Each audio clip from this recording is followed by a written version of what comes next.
Let me start by congratulating you all, assuming as I do that you participated in elections, some of you, and that you are elected, and also aware that some of you have been appointed to serve as ministers in the new administration. Congratulations.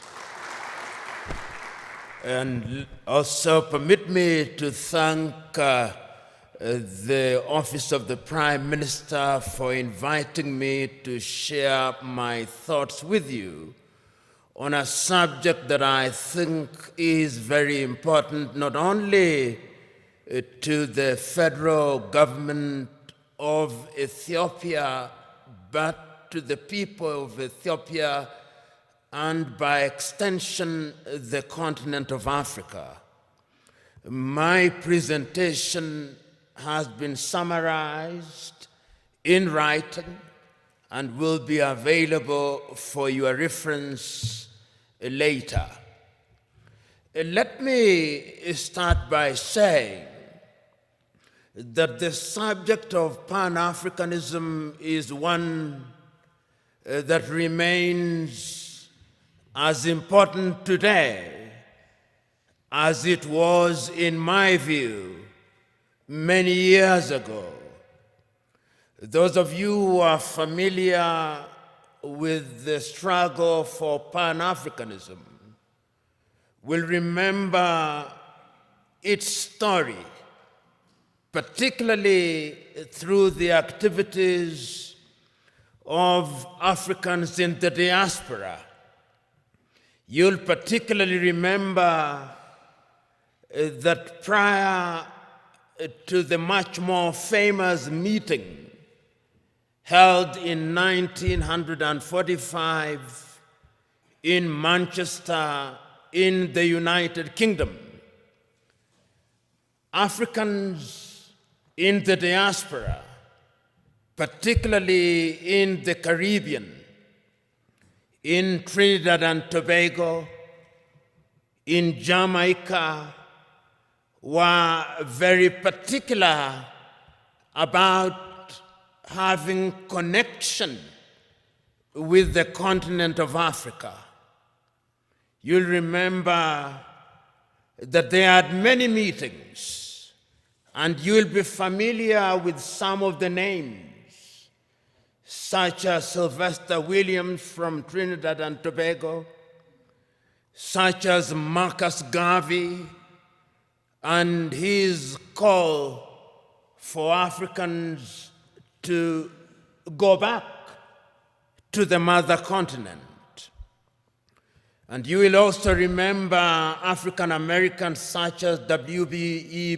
Du Bois, who was very active in the process of liberating the African Americans from the clutches of slavery and discrimination, and who also played a very critical part in the struggle for decolonization, culminating in the 1945 meeting, which for the first time was attended by Africans who later played a critical role in the struggle for decolonization.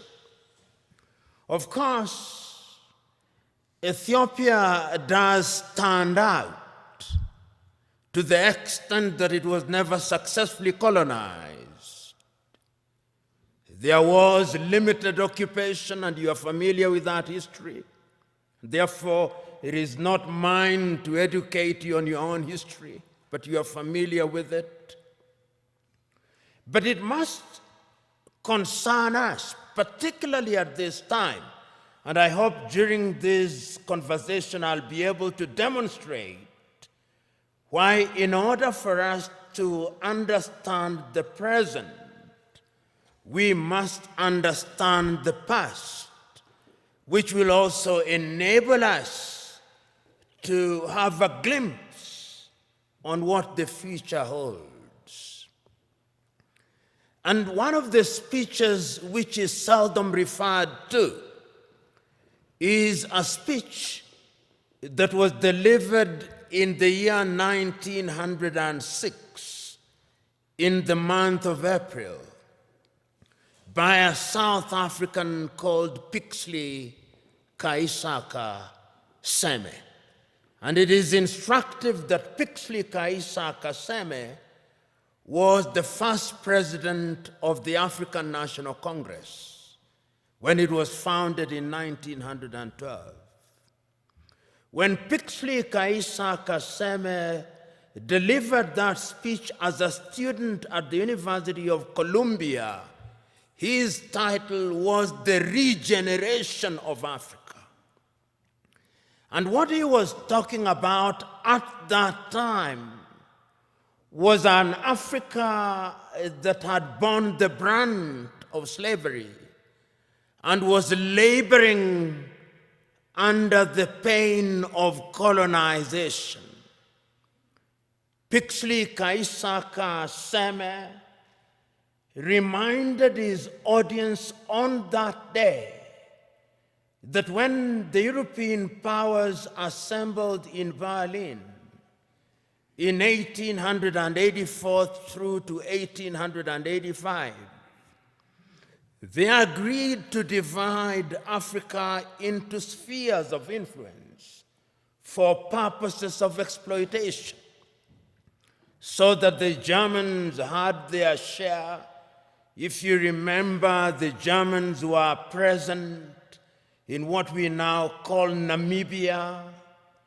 They were present in what we now call Benin, but was then known as Dahomey. They were present in what is now a part of Ghana, which was then the Togoland, the Volta area. The Belgians were present in Rwanda and Urundi, and they were also present in what is now the Democratic Republic of Congo.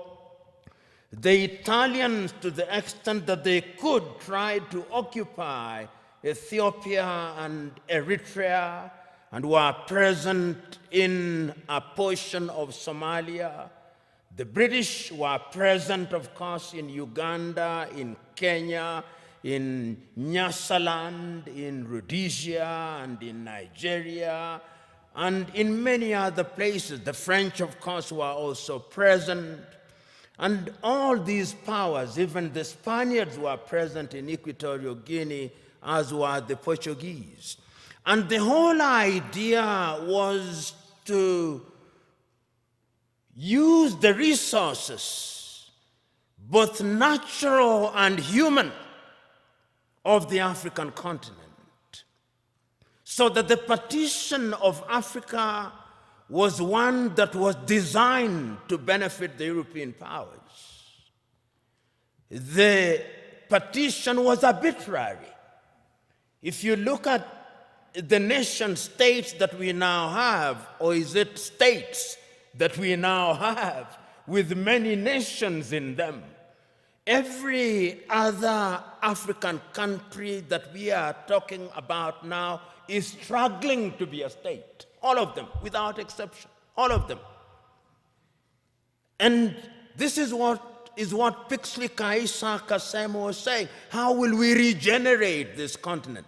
And it's instructive that he was talking at a time when the entire continent of Africa was under colonization, excluding Liberia and Ethiopia, all of them.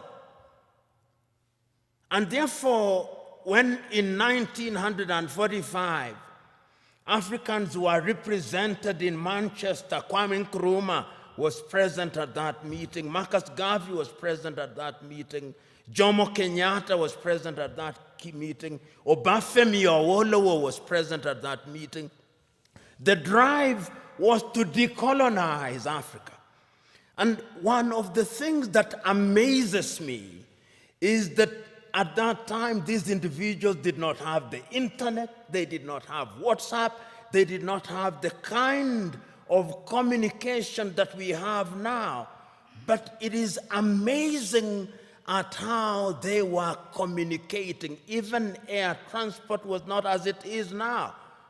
I was just recently reading the activities of one of the greatest Africans who, in my view, ever lived, and whom many people do not know about.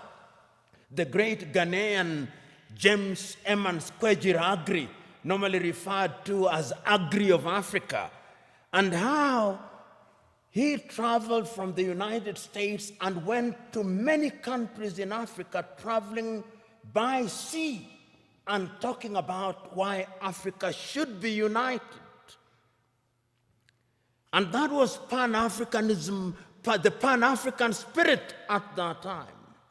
Of course, we then went into the era of decolonization, and the spirit again was one which was consistent. You had people from the Caribbean participating in the struggle in that regard. You have people like W.B. Du Bois saying that Africa must be free. A little later, people like Martin Luther King Jr., and people like Malcolm X, George Padmore, talking about how Africa should be liberated and we should work with people in the diaspora. And then the agitation was there that we must regain our independence. And famously in 1949, Ghana's Kwame Nkrumah is saying, "Seek ye first the political kingdom, and the rest will be given unto you." And I dare say that the rest has never been given to us. And even if it is coming too slowly. But it is instructive that at that time, the spirit was about the continent of Africa. We were conscious, the leaders were conscious, that Africa decolonized without unity would remain weak. And of course, Africa is weak. The weakest continent on earth is this continent in which we are, our continent. So the struggle for independence was everywhere across the world, across the continent of Africa. So when on the 6th day of March, Ghana regained her independence as Ghana, it was then Gold Coast. I think the most eloquent and the most passionate warrior for Pan-Africanism was Nkrumah. He said on that day, and again later, that the independence of Ghana means nothing if the rest of Africa is not free. And he meant it, because when Ghana regained independence in 1957, 1 year later, Guinea regained her independence. A year later, the French Sudan, or what we now call Mali, regained her independence. They signed a pact to create what they call the African Union. They thought at that time that that would be Africa in her embryonic days. And they invited Patrice Emery Lumumba in 1961, but of course Emery Lumumba was then assassinated in the month of January 1961. And he won. This is one of the things that always stands out in my mind. That Nkrumah, of all leaders at that time, was able to see that if we were not united, we would go nowhere. So in 1958, he summons a meeting in Accra, Ghana, of the then independent African countries and tells them, if we don't unite now, The neo-colonialist is going to ensure that we remain disunited and we remain small, and they are going to ensure that the neo-colonial project continues. In 1961, on the first day of January, again in Casablanca, Morocco, he tells his audience, let us unite now before each one of our leaders begins to get used to power, because power is easy to get used to. You who have been elected will know. Once you become a minister and you become used to people saluting you and opening your doors, if it happens for 1 month, you will find it very difficult if you lose your ministerial position when there is nobody to salute you and to open your doors. That is how attractive power can be. And he warned the people then. But the colonial project was alive and well, because as they were meeting in Casablanca, Morocco, there was another group that was meeting in Monrovia in Liberia. That is how Africa started splitting, creating two groups, the Casablanca group and the Monrovia group. The Casablanca group, which comprised, I think famously, Kwame Nkrumah was there from Ghana, Gamal Abdel Nasser was there from Egypt, Ahmed Ben Bella was there from Algeria, Modibo Keita was there from Mali. They took the view, unite now. The Monrovia group, comprised of William Tubman at that time. Emperor Haile Selassie was also in the Monrovia group. Mwalimu Kambarage Nyerere was in the Monrovia group. They took the view, we want to unite, but gradually. Let it be gradual. So that when Emperor Haile Selassie of Ethiopia convenes a meeting in Addis Ababa on the 23rd through to the 25th day of May 1963, there are two groups already. The Pan-African agenda is already being watered down. There is the Casablanca group and there is the Monrovia group. And the creation of the OAU was a victory for the Monrovia group. And I want you to, there were 32 heads of states and government who met in Addis Ababa, Ethiopia, on the 23rd through to the 25th day of May, the year 1963. And I want you to listen to all of those speeches, or the compilation of them. There is a compilation of them that was made in the year 2013 when we were celebrating the 50th anniversary of the Organization of African Unity. And listen to all the speeches, and I pick out a speech from the leader of Central African Republic, David Dacko. David says, Central African Republic is so small that if we are not a part of an African Union, the French will come again. And they have come again. Mwalimu Nyerere of Tanzania says, we are not here in order to remind ourselves of how important unity is. We are here to talk about the unity of Africa. The host, Emperor Haile Selassie of Ethiopia, says, it is important for us to realize that we must make sacrifice for the future, because a disunited Africa will never realize our potential. But the most passionate speech again was that of Kwame Nkrumah. He tells them, let us not leave here without one government, without one army, without one currency, and without having chosen a capital. And I propose that the capital of the new Africa either be located in Bangui in Central African Republic, or Leopoldville, now Kinshasa, in the Democratic Republic of Congo. But I'm open to any other suggestion. And let us leave here once we have put together a council of foreign ministers in order to begin to work towards an African Union. That is Kwame Nkrumah. Nobody listened to him. We ended up with the OAU. And the story of the OAU can be told and retold. Some say that it was a toothless bulldog. Others say that it was not even a dog.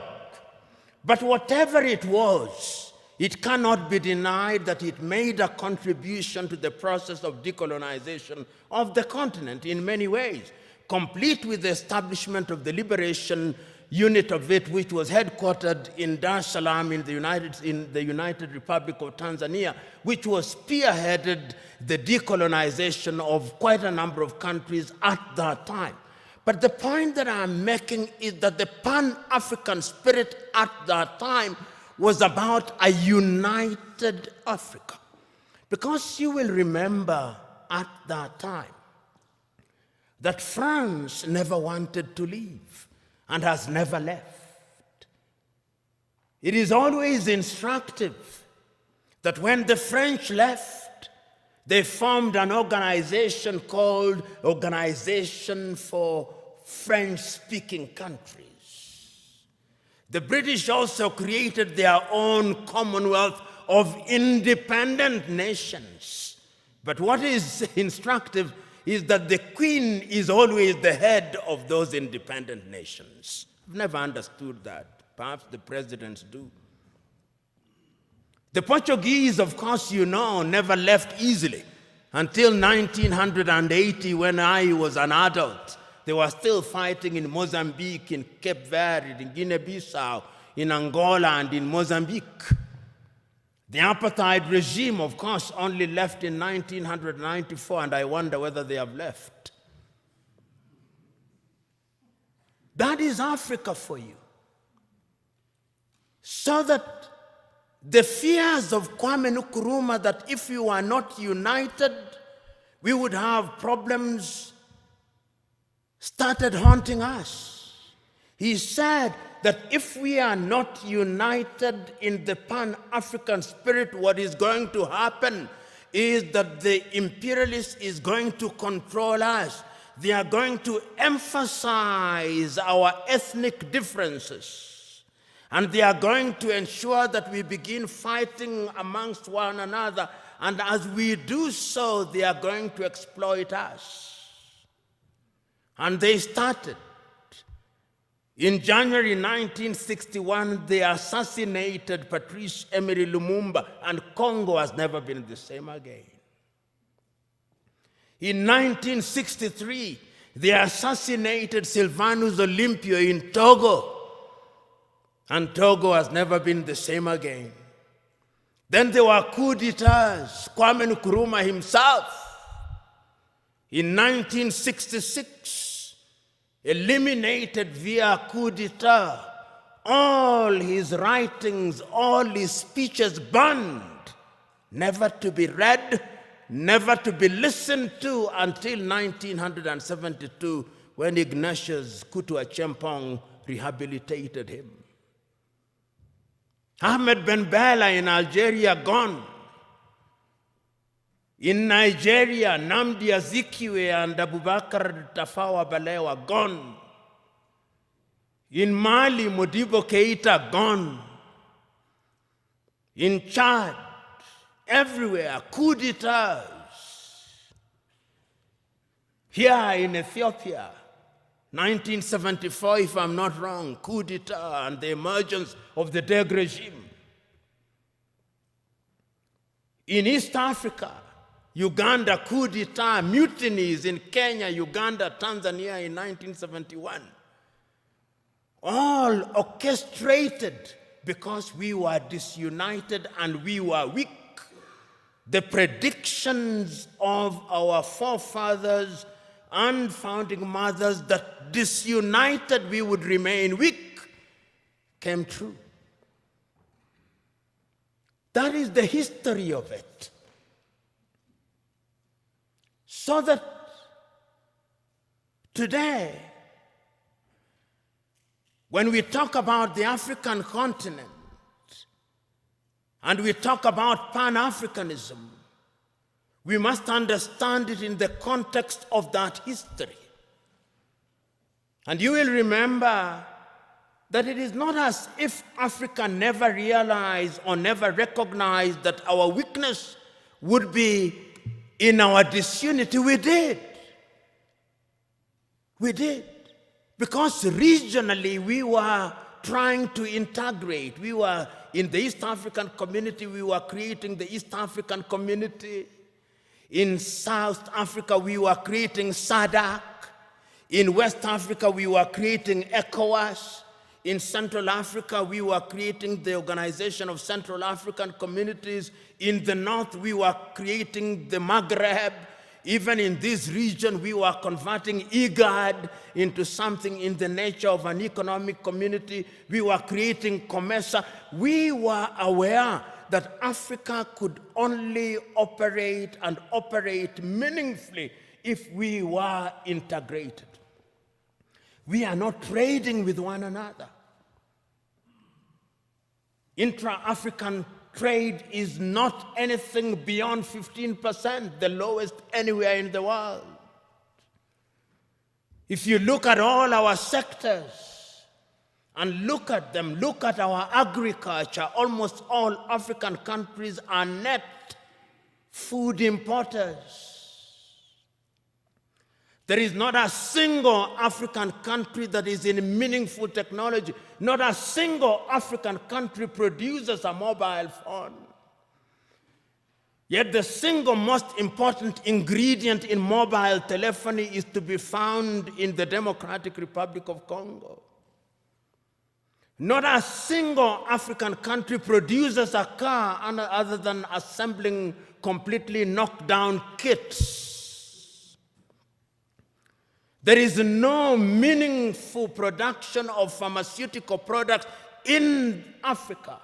And if there was any doubt, COVID exposed it. All African countries, the 55 of them, are waiting to either receive Sinovac from China, Sputnik from Russia, AstraZeneca, Johnson or Moderna.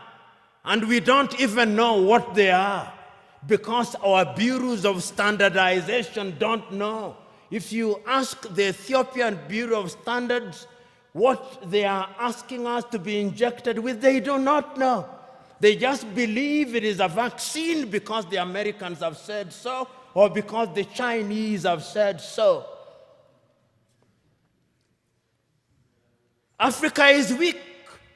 So that even this magnificent edifice, I suspect, has not been erected by Ethiopian engineers. When I see the signage in Chinese, I suspect it is the Chinese. That is how weak we are. That is the reality of our mother continent.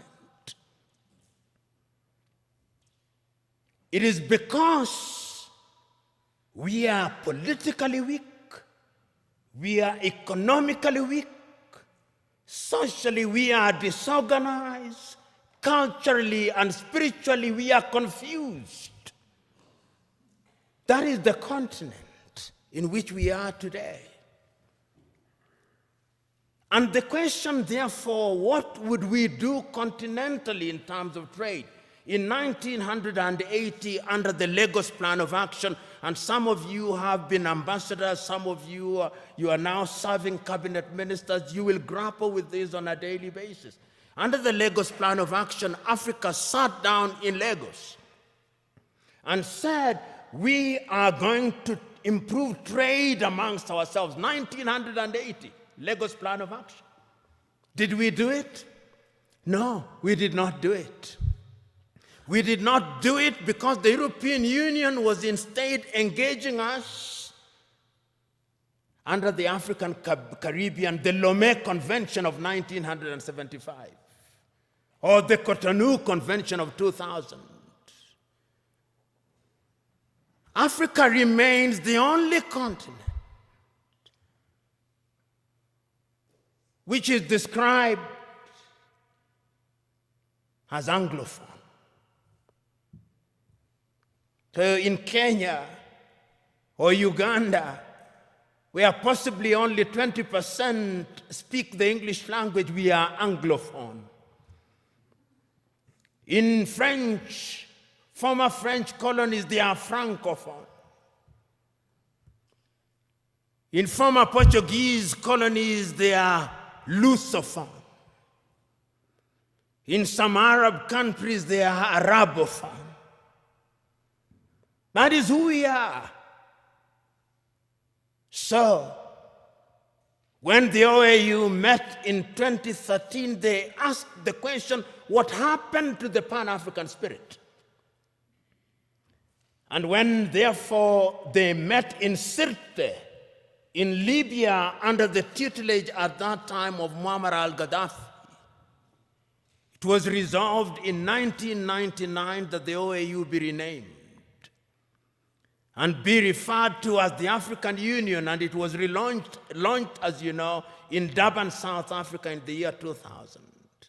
But one of the most important things in the 2013 was the speech of the then chairman of the OAU Council, Nkosazana Dlamini Zuma, here in Addis Ababa in Ethiopia. And I want you to read that letter, which I'll paraphrase, in which she writes an imaginary letter to Kwame Nkrumah.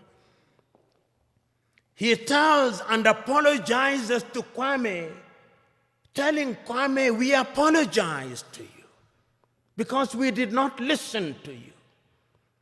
We are weak because we did not listen to you. We are divided into 54, 55, depending on whether the Moroccans agree that Sahrawi is a country. Nobody cares about us. And brothers and sisters, if you want to know how weak we are, and we are weak,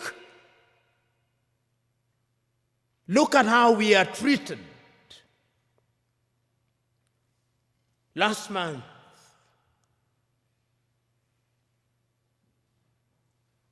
the world met in New York. The General Assembly. When African heads of states and government are speaking, the hall is empty. Nobody bothers because they are saying nothing. And even if they are saying something, it is something that can be ignored. Compare when an African head of state and government is speaking and when the Prime Minister of Little Israel is speaking. They will listen because we are weak and disunited.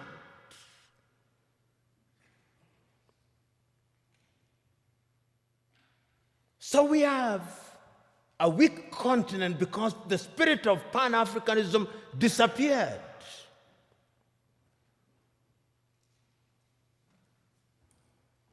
So the question that we can ask, what is the state of Pan-Africanism as we speak today? The African Union, which is weak, says the right things and does the wrong things 9 out of 10 times.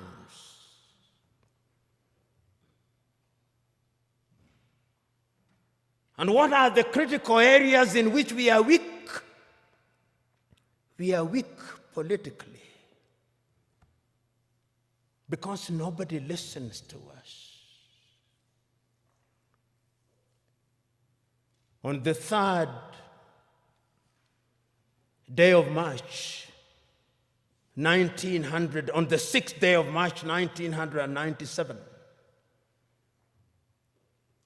Mwalimu Julius Kambarage of Tanzania, speaking in Accra, Ghana, on the occasion of the 40th anniversary of the independence of Ghana, said, the speech is entitled, "We Unite or We Perish." And Mwalimu says, I want to apologize to Kwame Nkrumah. Those of us who believed in gradualism were wrong. Nkrumah was right. But Nkrumah also did not appreciate the level of suspicion that existed amongst the leaders at that time. Our generation, he says, fought for the liberation of Africa. It is the duty of the new generation to carry the torch forward, he says in his plea. He says that I do not believe that the tribe can be the basis of mobilization in Africa.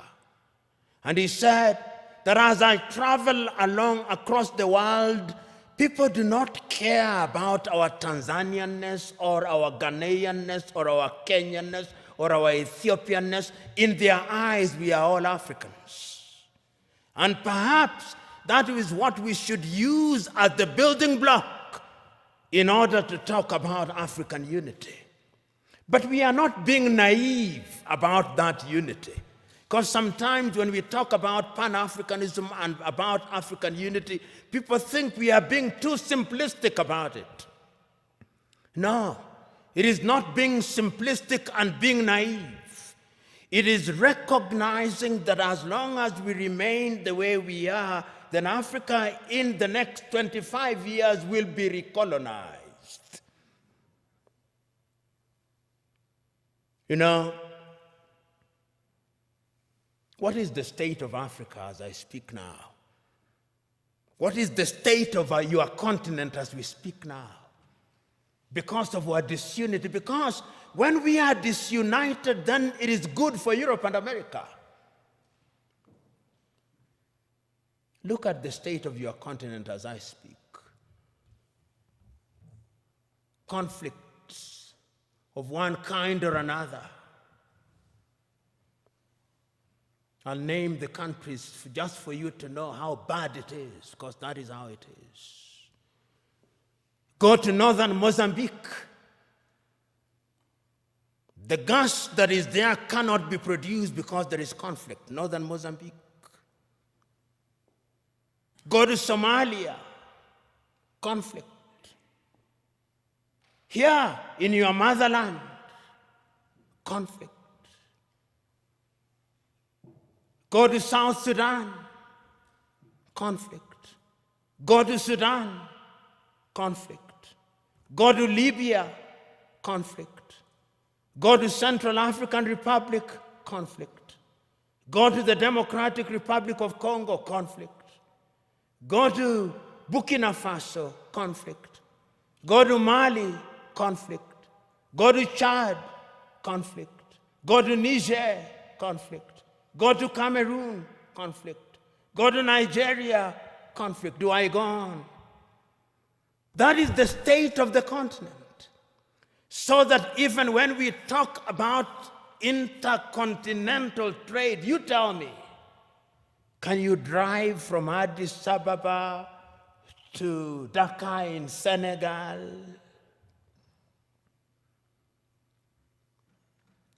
Unless you are Daredevil himself.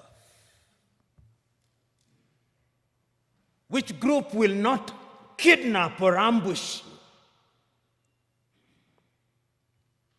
That is the state of the continent because we are weak and disunited. I fly from Nairobi, Kenya for 1.5 hours. I come from the shilling zone. I go into the birr. 33 currencies in Africa. 33 currencies. None of which is used to conclude transactions anywhere. I come to Addis Ababa, Ethiopia, and I show my shilling. They say, what is this? But let me show the dollar. Oh, this is it. Let me show the euro. This is it. 80% of transactions in Africa are concluded outside of the continent in dollars. So you may have the Central Bank or the Federal Bank of Ethiopia, or Mickey Mouse. You may have the Central Bank of Kenya, Mickey Mouse. You may have all these 54 central banks useless because we are not playing in the real league, we are playing in the small league. That is the state of the continent. So as you have the honor and privilege of serving in the government of Ethiopia, and as you think about integration, that is the continent in which you are now, weak. That is the state in which we are. I watched a woman from Nigeria who had been rescued from the Mediterranean around Lampedusa saying, I will not go back to Africa. Even if I die in the Mediterranean, I'll try again and again. What is it that can make a human being say that I do not want to go back to my home? Because the natural instinct of a human being should be that you want to go home. It's because we are weak. Let me conclude by looking at Africa in the future. What is the state of Pan-Africanism?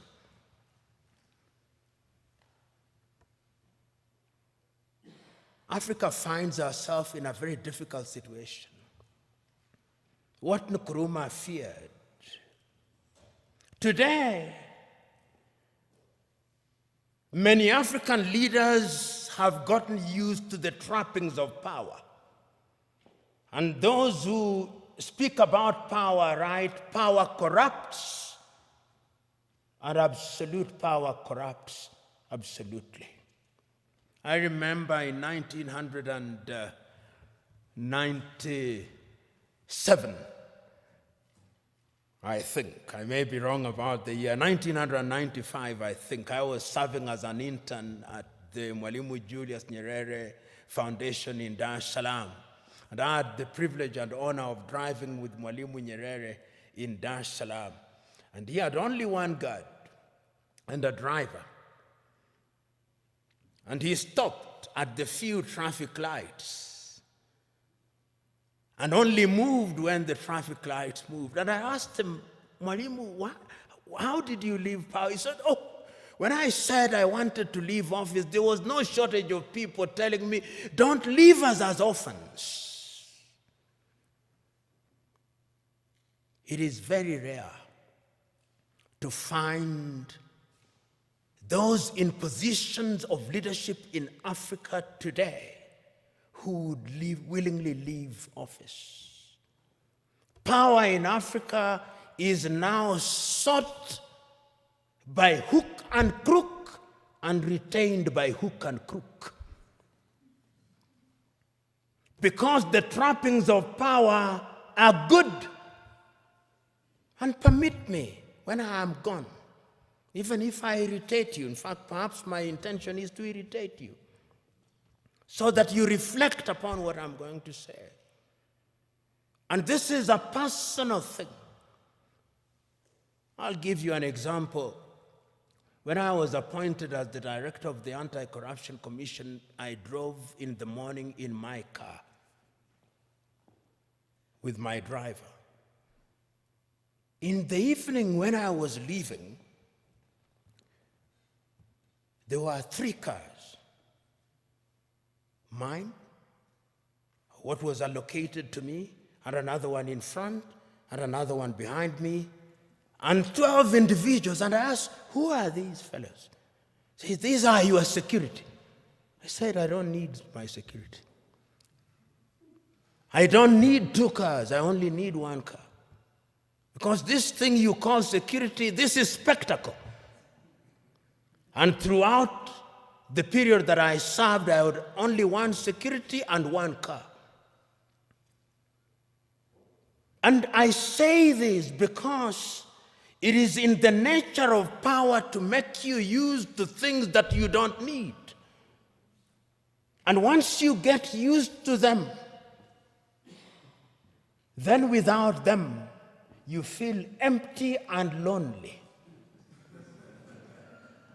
And you will find them. You will be told, and many of you will love them. They are good. When doors are opened for you, they are good. When you occupy front seats, it is good. When you address Your Excellency, it is good. When you eat the best food, it is good. When you have security, it is good. But it can also dehumanize you.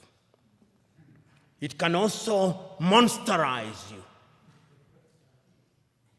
I am asking you today that part of the problem of Africa is that we found human beings and we monsterize them. Writing in 1983, Nigeria's Chinua Achebe writes in a book which I commend to you, The Trouble with Nigeria, which could as well be the trouble with Africa. He says, the trouble with Nigeria is simply and squarely a problem of leadership.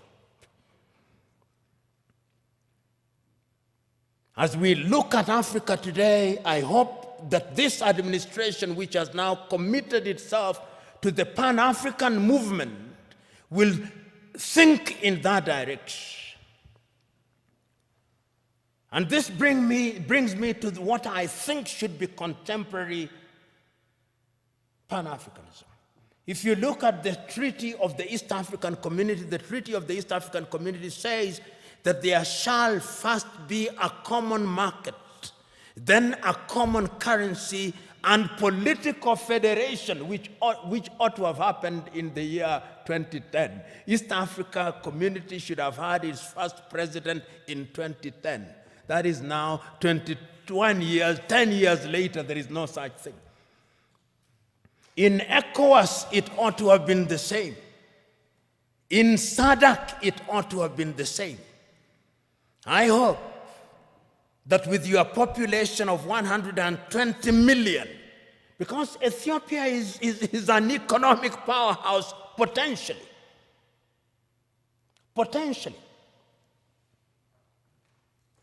You know, Pan-Africanism, the new Pan-Africanism must have an economic component of it. That is how I understand Africa Agenda 2063. Africa Agenda 2063 says that by the year 2063, Africa will have pulled up her people into a middle-level economy on 7 pillars, economically, politically, and otherwise. And the Africa Continental Free Trade Area suggests to me that we'll have broken all the tariff and non-tariff barriers. Will we be able to achieve those in the spirit of new Pan-Africanism? Will we have one currency? Will we have one passport? We have already said so under the Kigali Agreement that we are going to have one passport. Will we have one telephone code? We have 55 telephone codes. You move from Nairobi 254, you come here, you have another one, you go to Eritrea, you have another one. There is no connectivity in the 21st century. How can you be taken seriously? Those of you in the United States of America, you fly from Boston, Massachusetts to San Francisco in the West, 6 hours, 40 minutes, the code is 1. The tariff is 1. The COVID test is 1. I moved from Nairobi to Addis Ababa, COVID test. If I don't travel this evening, I'll be subjected to another COVID test. I go to Tanzania, COVID test. Uganda, COVID test. Your nose will begin debating with you. In the United States of America, you take one COVID test from Miami and you don't take it as you go to St. Louis in Missouri. I'm talking about very practical things. I come here and I have to go through an immigration. My passport has to be stamped. Somebody in the United States of America does not have to do that. Somebody in the European Union across 27 countries does not have to do that. In China, which is, of course, 1.4 billion, does not have to do that. Until we change all those things, we are going nowhere, so that we have only one telephone code, so that we have only one currency, so that we have only a single immigration, so that we eliminate all these armies. You know, you look at some African countries and they have an army, which complete with 5-star generals who have never even quelled a street riot, and they are generals. Money goes into maintaining militaries, maintaining embassies that you don't need. You see why Africa is poor? All these 55 countries have embassies. If we were one, there would only be one ambassador for Africa in the United States of America. There would only be one army with regional policing. Am I being naive or simplistic? Yes, we can create a single Africa with a loose government, a confederal government, dealing only with foreign affairs and defense and monetary policy and general policy formulation, with different governance systems. That is the only way in which these narrow tribal instincts will be dampened. But as long as, and now I want to conclude, if we only see Pan-Africanism as sentimentalism, as a romantic idea about which we debate, and we remain as we are, then this is the Africa that I see. This is the Africa that I see in 25 years' time. Many Africans, either legally or otherwise, will break into different autonomous countries. Many of them. We'll have more than 100 countries in Africa, each claiming self-determination, and is already beginning to happen. Because we will be looking at narrow ethnic agenda as the only way of defining our affairs.